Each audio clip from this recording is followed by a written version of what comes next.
Hello friends, Shravani కిచెన్కు స్వాగతం.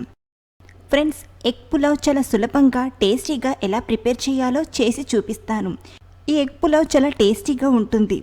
అలాగే ఫాస్ట్గా టేస్టీగా ఏదైనా తినాలి అని అనుకున్నప్పుడు ఈ ఎగ్ పులావ్ రెసిపీని చాలా ఈజీగా ప్రిపేర్ చేసుకోవచ్చు. ఎగ్ పులావ్ చేయడానికి కావలసిన పదార్థాలు: బాస్మతి రైస్ని శుభ్రంగా కడిగి అరగంట నానబెట్టాలి. ఇక్కడ నేను 300 గ్రాముల రైస్ని తీసుకున్నాను. 4 బాయిల్ చేసి పీల్ ఆఫ్ చేసిన గుడ్లు, 1 కప్పు సన్నగా పొడుగా కట్ చేసిన ఉల్లిపాయ ముక్కలు, ఓల్ గరం మసాలాలు, 2 బిర్యానీ ఆకులు, 2 యాలక్కులు, 2 బ్లాక్ ఇలాచీ, కొద్దిగా జావిత్రి, 1 టీ స్పూన్ సాజీరా, కొద్దిగా దాల్చిని, 10-15 మిరియాలు, 2 పెద్ద ఇలాచీలు. ఇలా అన్నీ కొన్ని తీసుకోండి. కట్ చేసిన 1 టమాటా, 1 టీ స్పూన్ ఫ్రెష్ అల్లం వెల్లుల్లి పేస్ట్, కొద్దిగా పుదీనా తురుము, 3 కట్ చేసిన పచ్చిమిర్చి, కొద్దిగా కొత్తిమీర తురుము, 3 టేబుల్ స్పూన్ల పెరుగు, 1/2 టీ స్పూన్ జీలకర్ర, 1 టేబుల్ స్పూన్ కారం, 1 టీ స్పూన్ ధనియాల పొడి, రుచికి సరిపడా ఉప్పు, 1/2 teaspoon garam masala, 1/2 teaspoon పసుపు, 4 టేబుల్ స్పూన్ల నూనె. మనం ముందుగా గరం మసాలాలు మిక్సీ జార్లోకి తీసుకొని బరకగా గ్రైండ్ చేయాలి. మీకు మధ్యలో తగలకుండా ఉండాలంటే మెత్తని పొడిలా గ్రైండ్ చేయండి, లేదా మీరు డైరెక్ట్గా ఆయిల్లో కూడా ఫ్రై చేసుకోవచ్చు. ఇక్కడ నేను కోర్స్గా గ్రైండ్ చేశాను. గ్యాస్ ఆన్ చేసి ప్యాన్ తీసుకుందాం. 2 టీ స్పూన్ల ఆయిల్ని తీసుకుందాం. ఆయిల్లోనే 1/2 టీ స్పూన్ కారం, 1/2 టీ స్పూన్ పసుపు, కొద్దిగా ఉప్పు వేసి కలపాలి. ఇందులో ఘాట్లు పెట్టిన గుడ్లను వేసి బాగా ఫ్రై చేయాలి.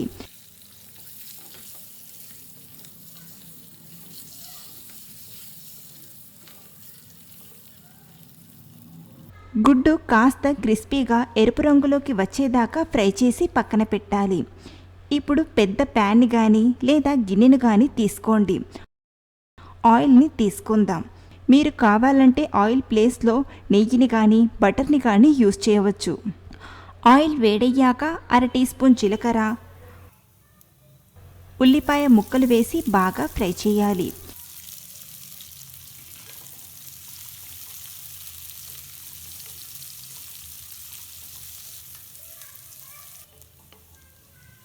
చూడండి, ఇలా బాగా ఫ్రై చేయాలి. ఇలా ఫ్రై అయ్యాక అల్లం వెల్లుల్లి పేస్ట్, కట్ చేసిన పచ్చిమిర్చి ముక్కలు వేసి వేయించాలి.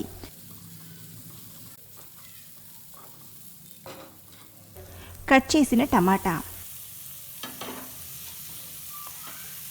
మూత పెట్టి 2 నిమిషాలు మీడియం ఫ్లేమ్లో ఉడికించాలి. 2 నిమిషాల తర్వాత మూత తీసి కలపాలి.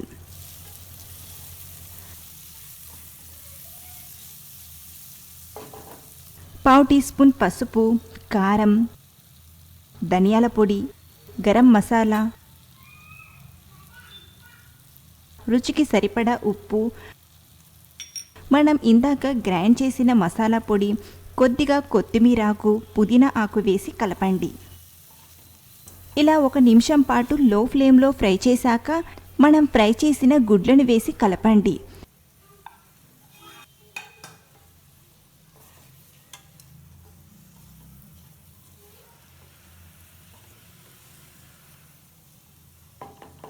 మరో 2 నిమిషాలు మూత పెట్టి మసాలాలు గుడ్డుకు బాగా పట్టేలా ఉడికించాలి. 2 నిమిషాల తర్వాత మూత తీసి పెరుగుని వేసి బాగా మిక్స్ చేయండి.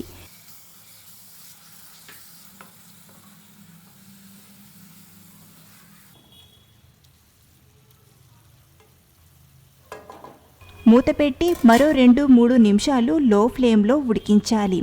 2 నిమిషాల తర్వాత మూత తీసి కలపాలి. చూడండి, టమాటా, ఉల్లిపాయ చక్కగా మగ్గింది. ఇప్పుడు అరగంట నానబెట్టిన బియ్యం తీసుకుందాం.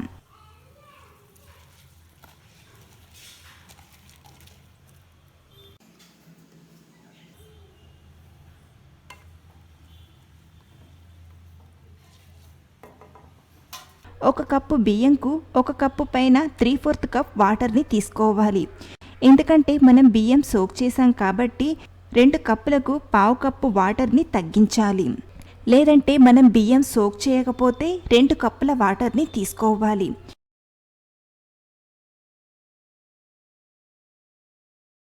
కొత్తిమీర ఆకు, పుదీనా ఆకు వేసి కలపాలి. ఉప్పు సరిపోయిందో లేదో చూసుకొని తక్కువగా ఉంటే యాడ్ చేసి కలపండి.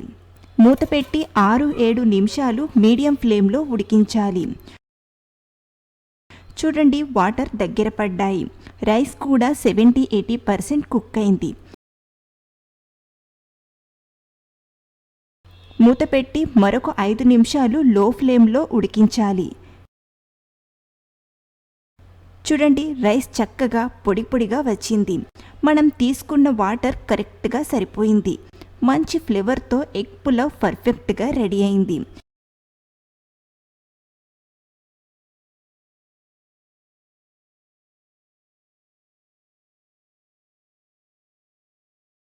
గ్యాస్ ఆఫ్ చేసి సర్వ్ చేసుకుంటే నోరూరించే egg pulao ready.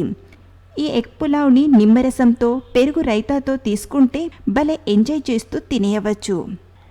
So friends, ఈ రెసిపీ మీకు నచ్చితే ఒక లైక్ చేయండి. అలాగే మీకు తెలిసిన వారికి ఈ వీడియోని షేర్ చేయండి. మరిన్ని టేస్టీ అండ్ వెరైటీ రెసిపీస్ కోసం మన శ్రావణి కిచెన్ ఛానల్ని సబ్స్క్రైబ్ చేసుకోండి. Thank you for watching.